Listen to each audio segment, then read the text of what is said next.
makita na itong pabor sa Ginoo sa akong kinabuhi. No, sa akong pag-obey sa Ginoo, sa una sa sige mong ikyas-ikyas, dali rin ko sakit. Dali ko luason, daghang pamagi, dali ko masakit. Mo na ba sa dihang ni obey ko sa Ginoo, wala na gyud ko makasuway og sakit-sakit. Men. Masakit mo ka ng overdose na lawas ka ng huwag pahuway ba? Kanang walay pahuway na ba? Straight ka ba? Kanang tinuyuan ba? But akong nakita na once, mao yun akong pirmi ng umay, nuklugan sa akong kinabuhi ka ng aksyon kong kaluya, aksyon kong kabalaka, aksyon kong hinay, aksyon kong dinarespan sa Ginoo. But ako makita ba nga, hindi na ako response, sao na lang ako ang pamilya. Sila kung sila luya, sao na lang ako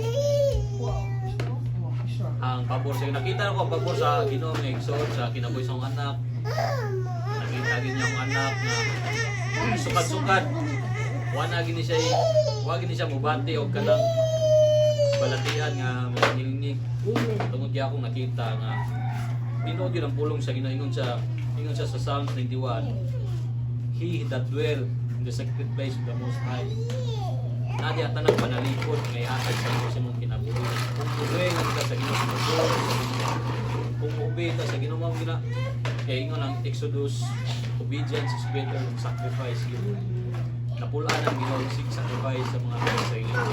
Gusto ang Ginoo nga mo-obey kay mo ni pinakauna gyud sa obey kaniya. Mo ni tanawon sa Ginoo. Once we obey, favor will overtake. Favor gina pabor mo overtake. Pabor sa safety, tanan. Panganli tanang protection. Mao na imong encounter sa Ginoo. Mana same sa kinabuhi ni Noe, way kalahian. The same sa ato kay bisan sa kinabuhi ni Elisha, ingon man ang Ginoo sa Santiago.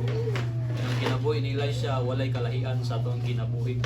Nagampo siya ang mainiton o gitubag sa kanyang mga pagampo. The same sa ato kinahanglan ng gyud mo obey. Manang gitubag sa Ginoo kay number 1, nag-obey siya, nag-dwell, labaw sa tanan, huwag siya lang isaligan, pamilya ang Ginoo. Mana, marang ma-share. Amen.